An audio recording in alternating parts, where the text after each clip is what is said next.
Welcome to Secrets of Loss Prevention. In this episode, we are going to be covering observation. Observation is a critical skill that you need to have to be able to observe the person after they conceal. And it doesn't matter whether it's open concealment, where they have the item in their hand or they're wearing it, or it's a closed concealment where it's actually on their body, shoved into a backpack, a pocket, down their pants, something like that. It's the critical piece that most loss prevention officers tend to mess up on, and it could cause you to have a bad stop. Or if you're not good at observing people, and I'm talking secretly observing them, and knowing what to look for when you are watching them, that you're going to make a mistake and let that person either go with the items or stop that person. Okay, but we're talking about you want to have a good stop. So here's what we're going to do. We're going to have one of our buddies play the part of the bad guy here, and I want you to follow me as the eyes, if you were me, watching this guy. All right? And we're going to talk about observation and should you or should you not make the stop based on what it is you see. All right? Let's get started. Okay, you've identified a suspicious character that you want to keep your eyes on. Okay, you're keeping back, you're following him. You can see he's wearing a jacket inside, trying to hide his face with the hat, the dark glasses. Okay, you've seen him enter the area. Okay, he didn't have anything. You've seen him select some lanyards, some keychains. Then it goes into his pocket. Now is the time where you need to have 100% observation. Is that even possible? Okay, you're trying to maintain a little bit of a distance so you don't spook him, right? But do you have 100% observation? Okay, stopping right now, he's only about 12 feet away from me, from where I'm at. Do you have 100% observation? Okay, yes or no? I cannot see him. Do you make the stop? We don't know yet. All right, let's continue on. You're going to follow the path that he took. Okay, you saw him select it with his right hand. It went into his right pocket. Okay, as you come around here, you're going to be messing around here. He lingered over here for a moment.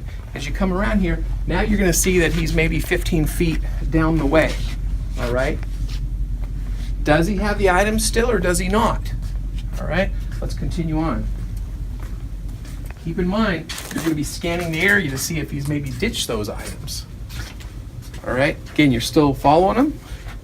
He's going down this selection. How much time did we lose in following? 10 seconds, 15 seconds? All right, now the subject, you see him, he's going past the point of purchase, past the cash registers right now. Okay. And he starts to head for the door. All right, so he's going for the door. Assuming that he did not see me, do you make that stop? Okay, that is real critical right now. Are you stopping him or are you letting him walk? How much time has elapsed just back there? And keep in mind, what were those items? They were very small items. Could he have ditched those items?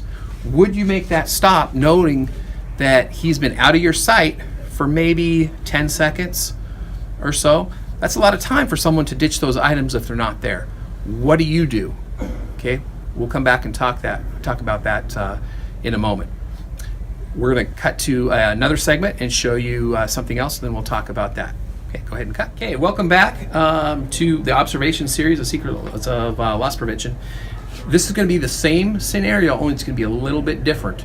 And I want, again, same thing, we're going to talk about would you make that stop. It's all about observation and a couple of other items that we're going to get to at the end of this, and then we're going to compare the two segments, the one that we just had and then this one. Okay, so this one's going to start out with person that you've identified as somebody to watch, person you're kind of keeping an eye on, comes out. I just want to say one thing to stop for a second there, Mr. Bad Guy. Just by, go ahead and face the camera.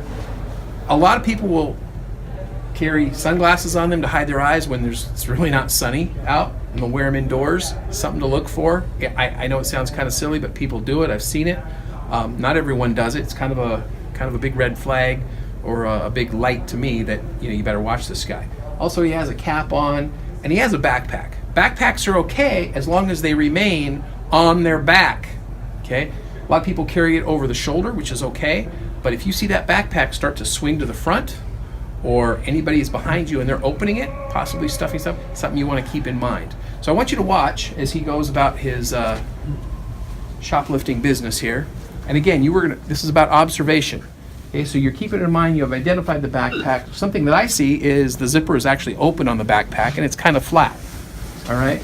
So as soon as that backpack comes off, you're going to want to keep an eye on this person. Now, obviously, we're not going to be this close when we're watching this person, right? But that backpack shifted to the front. Now the person is concealing. How many is he concealing? Is he concealing one, two, or multiples? Okay, considering that he's sealing multiples and he's really not looking at price or anything like that, that is probably an indication that he's going to try to resell these somewhere. Now again, we're talking about observation. We're taking the exact same path that we took before. Keeping in mind, you're going to be watching this guy from afar. How well do you have eyes on this guy? Okay, right now he goes around the end of the end cap over there, again about 10 feet away. You can't see him. What is he doing? Is he getting rid of all that merchandise? Is he putting more in? We don't know. All we need to know is that he just has to have one item on him and it's good for a stop. We don't need to know that he ditched two items, just that he has one item that is unpaid for merchandise. All right, so as we follow him along here, knowing that he stuffed a bunch of flags in those packages, as we come around here, obviously there's no place to ditch all of those flags that he concealed in his backpack, right? It's a lot easier to see. We're gonna follow him around here. Again, tracing the same path, make sure he didn't ditch anything. All right. And again, now he's about 20 feet or so ahead of me. I'm hanging back, I'm kind of watching him. He's looking over his shoulder. We want to try to stay hidden. All right. He's shifting the backpack off. Now he's maybe putting it on, right? He might actually put it on his back to be a little bit more secure. Okay. Do we make that stop? He's went past the point of purchase. He has about 5, 6 items concealed in his bag. Okay, let's stop for a second. Okay, come back in.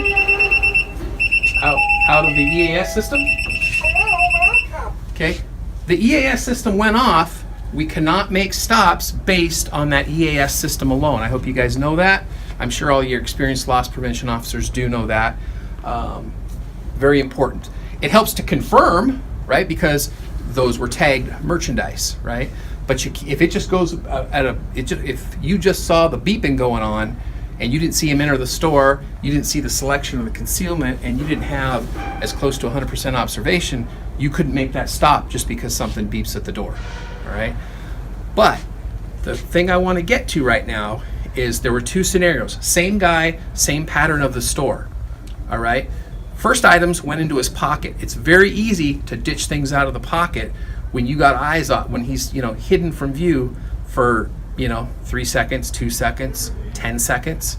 Okay, it's a lot easier to take stuff out and just throw them down versus when someone stuffs a lot of merchandise either in their coat, down their pants, or into a backpack. You can pretty well bet that if you keep your eyes off of them 5 seconds, 10 seconds, they're still going to have that merchandise in there because they've stole so much of it.